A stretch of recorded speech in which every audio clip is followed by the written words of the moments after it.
ہم نے لوح مشتری تیار کی تھی اور آپ نے لوح مشتری دیکھی ہوگی یا اس کے علاوہ بھی دیگر الواح ہوتی ہیں، تو ان میں سب سے پہلے جو اوپر والا جو حصہ ہوتا ہے اس میں نام ہوتا ہے یا اس بندے کا جس کے لیے بنائی گئی ہے، اور اس کی ماں کا نام ہوتا ہے، اور اس کے آگے کچھ آیات ہوتی ہیں۔ بعض ایسی الواح ہوتی ہیں جن میں نام تو نہیں ہوتا لیکن صرف آیت ہی لکھی ہوئی ہوتی ہے۔ اب اس کی کیا حیثیت ہے اور اس کی کیا وجہ ہے؟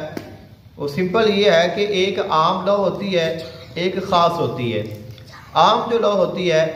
اس میں نام نہیں لکھا ہوا ہوتا، صرف آیت لکھی ہوتی ہے اور اسی کے حساب سے ہی وہ نقش مکمل کر دیا جاتا ہے، اور اس کے جو بیک سائڈ ہے اس کا جو دوسرا حصہ ہے اس کے اوپر موکل کا نام لکھا جاتا ہے، جو کہ مشتری کا موکل ہے جس کا نام صرف یا ایل ہے۔ تو اگر آپ کے پاس لوح ہے اس میں آپ کا نام نہیں لکھا، آپ نے عام لوح لی ہے یا کسی نے آپ کو دی ہے، اور اس کے جو دوسرا حصہ ہے جو بیک سائڈ ہے اس کے اوپر صرف یا ایل نام لکھا ہے، تو وہ لوح عام استعمال کے لیے ہے، یعنی وہ کوئی بھی اس کو استعمال کرے، جس کے پاس بھی ہوگی وہ اس کو فائدہ دے گی۔ لیکن اگر اس کے پیچھے صرف یا ایل نہیں لکھا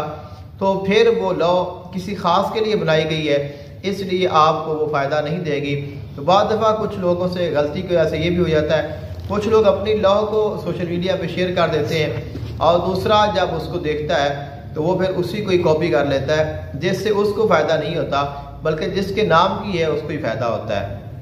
تو اسی لیے نام کے ساتھ لکھی جاتی ہے، پھر اس کے جو ہے موکل استخراج کیا جاتا ہے اور پھر اس کو تیار کیا جاتا ہے جو خاص ہوتی ہے۔